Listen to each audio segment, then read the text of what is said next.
क्या आपने कभी सोचा है कि उज्बेकिस्तान, जो कभी सिल्क रूट का दिल कहलाता था, आज कैसा देश है? एक छोटा सा मुस्लिम देश जहां की गलियां आज भी इतिहास, रहस्य और खूबसूरती की गवाही देती हैं, जहां नीली मस्जिदों के गुंबद, रेगिस्तान की ठंडी हवाएं और लोगों का सच्चा अपनापन हर यात्री को मंत्रमुग्ध कर देता है। लेकिन क्या आप जानते हैं, इस देश में ऐसे ऐसे अद्भुत तथ्य छिपे हैं जिनके बारे में बहुत कम लोग जानते हैं। तो बने रहिए हमारे साथ वीडियो के अंत तक, क्योंकि आज हम बताएंगे उज्बेकिस्तान से जुड़े वो राज और फैक्ट्स जो इसे दुनिया के सबसे दिलचस्प और रहस्यमयी देशों में से एक बनाते हैं। उज्बेकिस्तान एक ऐसा देश जो मानो धरती के नक्शे पर किसी धड़कते हुए दिल की तरह धड़कता हो। मध्य एशिया के केंद्र में बसा यह लैंडलॉक्ड देश चारों ओर से जमीन से घिरा है। उत्तर में फैला है कजाकिस्तान का विशाल मैदान,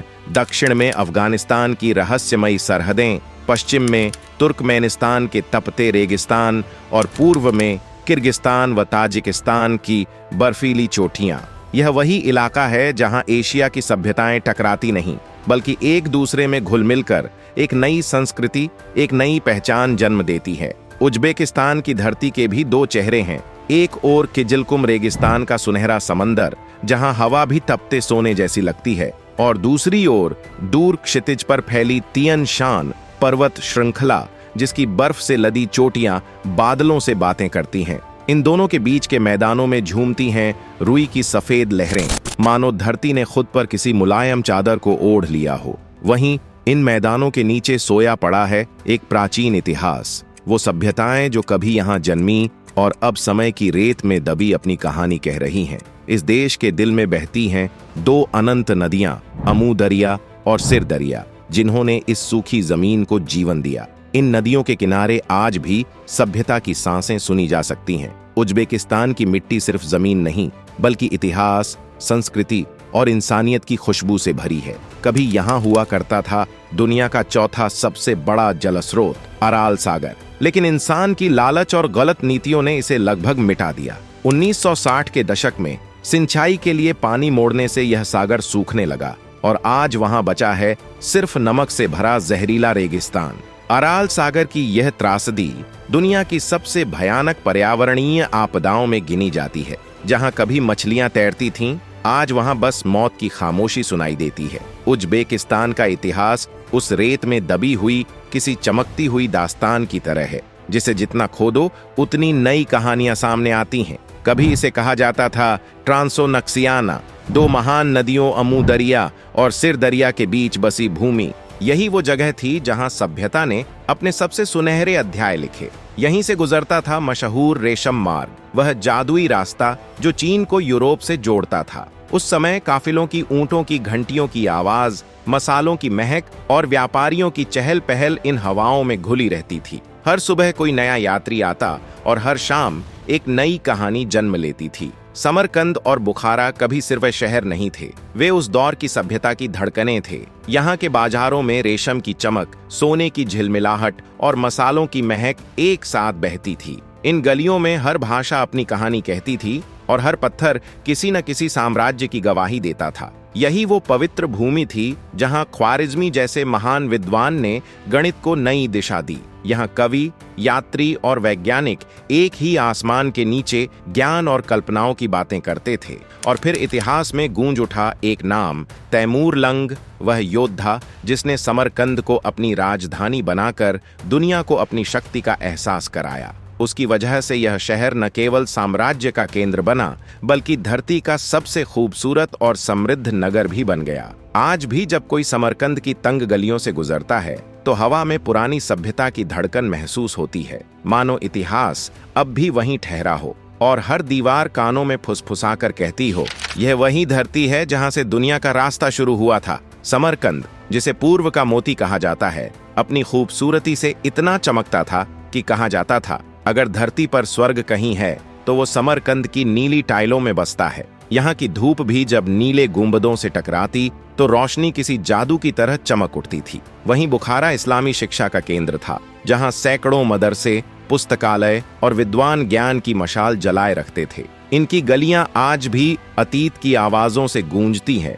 मानो इतिहास अब भी इन दीवारों में सांस ले रहा हो। फिर इतिहास में एक और मोड़ आया। तैमूर लंग ने इस भूमि को अपने साम्राज्य की राजधानी बना दिया। उसने समरकंद को न केवल शक्ति का प्रतीक बनाया, बल्कि उसे कला, स्थापत्य और संस्कृति का गढ़ भी बना दिया। उसकी बनवाई गई मस्जिदें, मदरसे और मकबरे आज भी इस बात का सबूत हैं कि उज्बेकिस्तान सिर्फ युद्धों की भूमि नहीं, बल्कि सपनों और सृजन की भूमि भी रहा है। यह वही मिट्टी है जहां व्यापार, संस्कृति और साम्राज्य ने मिलकर इतिहास लिखा, और आज भी उसकी रेत में बीते युग की गूंज सुनाई देती है। लेकिन उज्बेकिस्तान की असली पहचान उसके लोगों से है, जो सादगी, मुस्कान और परंपरा में रचे बसे हैं। यहाँ की जिंदगी में एक साथ सादगी की मिठास और शाही ठाठ का स्वाद मिलता है। गांवों में सुबह तंदूर की महक से होती है, जहां औरतें हाथों से रोटियां बनाती हैं, और शहरों में लोग आज भी एक दूसरे को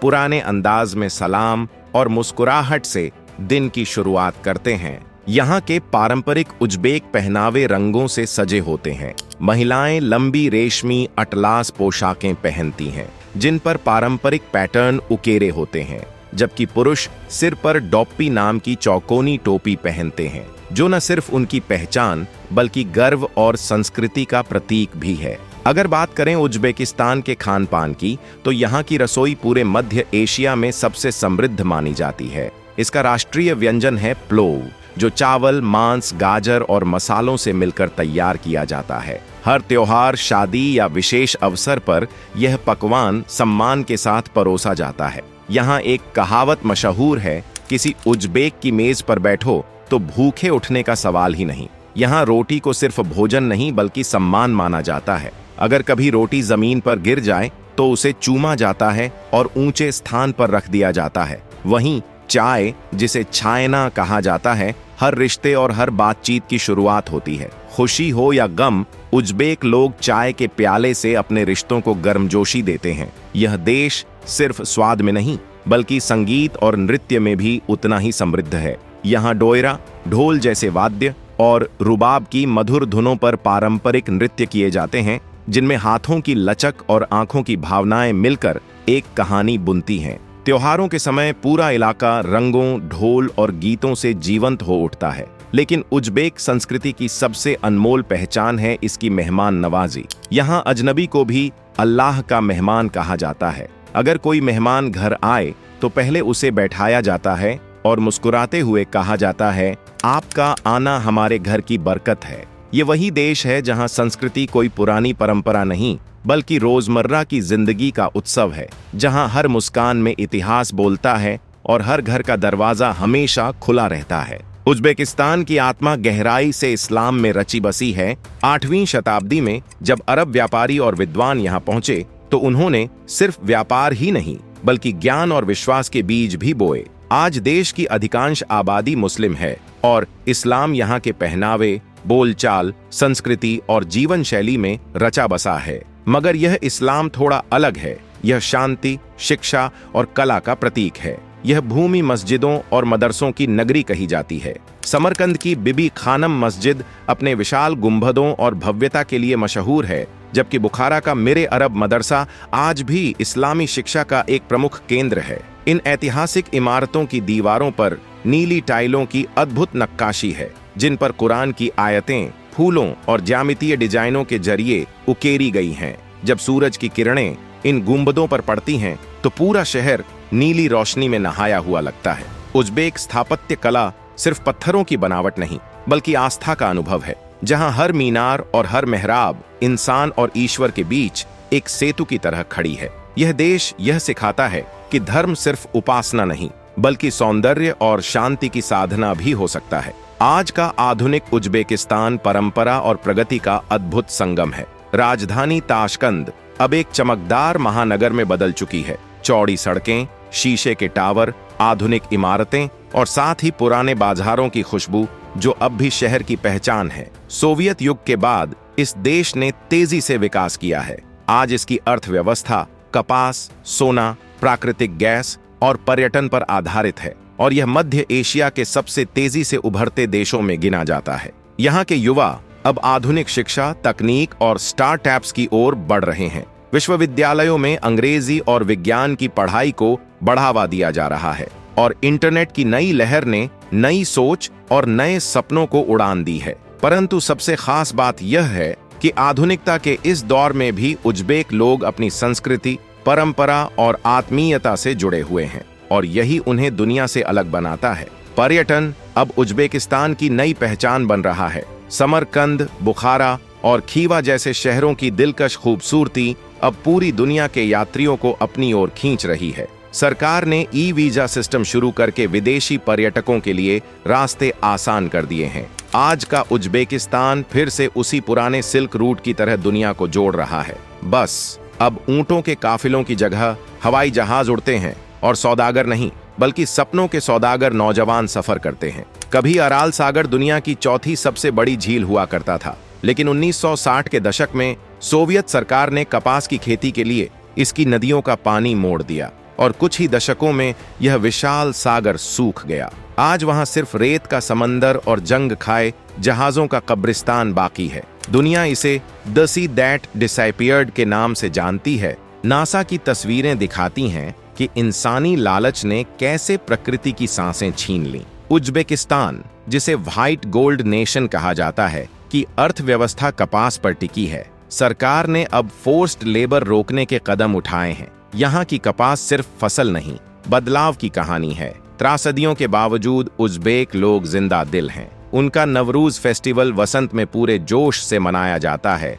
घर सजते हैं, मिठाइयाँ बांटी जाती हैं और संगीत नृत्य से माहौल जीवंत हो उठता है। यह त्योहार बताता है कि चाहे रेगिस्तान सूख जाए, उज्बेकिस्तान की रूह हरी रहती है। यह देश सिर्फ नक्शे पर नहीं बल्कि एक जिंदा एहसास है। इसकी गलियां इतिहास से गूंजती हैं, मस्जिदों के नीले गुंबद आसमान से बातें करते हैं। उज्बेकिस्तान सिखाता है बदलाव जरूरी है पर जड़ों को भूलना नहीं। उन्होंने दिखाया है कि रेगिस्तान में भी जिंदगी खिल सकती है अगर दिल में उम्मीद बाकी हो। अगर आपको उज्बेकिस्तान की यह दिलचस्प कहानी पसंद आई हो तो वीडियो को लाइक करें, शेयर करें और हमारे चैनल को सब्सक्राइब करना न भूलें